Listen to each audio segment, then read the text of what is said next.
de hoje iremos mostrar como se faz um agamógrafo. Esse é um teste de tutorial. E você vai fazer o desenho em uma folha, com ela deitada, 2 desenhos no caso, ou você vai pegar 2 imagens e salvar no Word, enfim.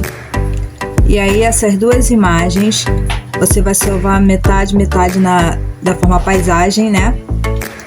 E aí depois você vai ou imprimir e dar para as crianças pintarem, e depois recortar e colar intercalado, ou você pode já imprimir intercalado, sendo que aí você vai ter que fazer o corte pelo computador, enfim, pelo editor que você tiver, pode ser no Excel, enfim. Acredito que 2 centímetros de distância entre uma tira e outra é o suficiente. Aí você vai intercalando. Nesse desenho eu coloquei 6 tiras para cada desenho, um total de 12, e deixei mais 2 tiras para o final. Eu preferi fazer o desenho inteiro, metade de uma folha e depois a outra metade. Imprimir em preto e branco para colorir, né?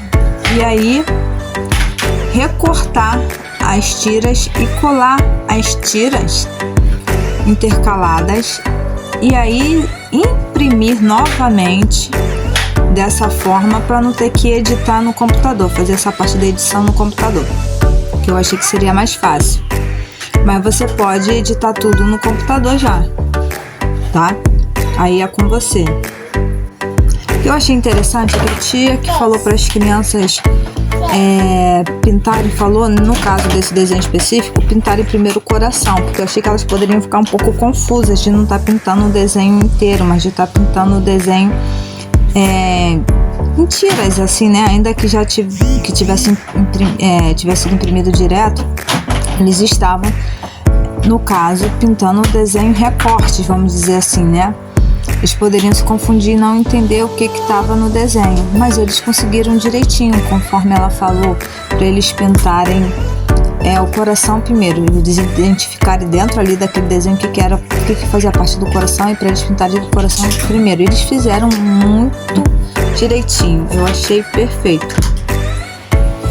Se você preferir dar o desenho inteiro para eles, para facilitar, metade da folha com um desenho, metade do outro, para eles saberem identificarem o desenho que eles estão pintando, você pode fazer dessa forma, sendo que aí você vai ter que fazer os recortes individualmente, se for mais de uma criança, e de cada desenho, e depois você vai ter que colar para na hora de entregar a eles o desenho que eles fizeram, né?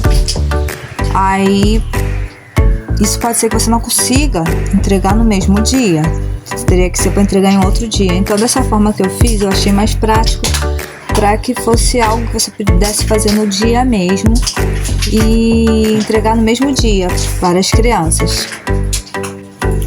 E nesse desenho aqui, que foi um molde, eu coloquei umas coisas escritas, sendo que elas não ficaram legais na hora de você ver o desenho, para dar o efeito no final.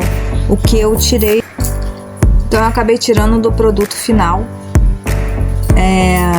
a parte escrita, porque eu achei que não ficou legal, tá? Mas aí, se vocês conseguirem fazer, encaixar o texto, aí vocês me avisem, tá? Me ajudem, porque eu não consegui, não. O projeto final tá sem o texto. Então você vai ter que cortar as bordas que ficam em cima e embaixo, né? E no caso, as bordas laterais você vai dobrar para baixo, tanto uma ponta quanto para outra, que você vai depois colar num outro papel mais durinho, para fazer como se fosse uma moldura, né? E depois você vai dobrar novamente para trás uma ponta que já tá com desenho, e aí você vai depois dobrar para dentro, criando assim, vai seguindo, criando assim o efeito de como se fosse fazer um leque. E até a outra ponta que você vai dobrar para trás também. Então vão ficar as bordas, 2 pontas viradas para trás, e as outras 2 pontas da borda lateral também vão ficar sendo que com desenho, né? E depois faz o zigue-zague.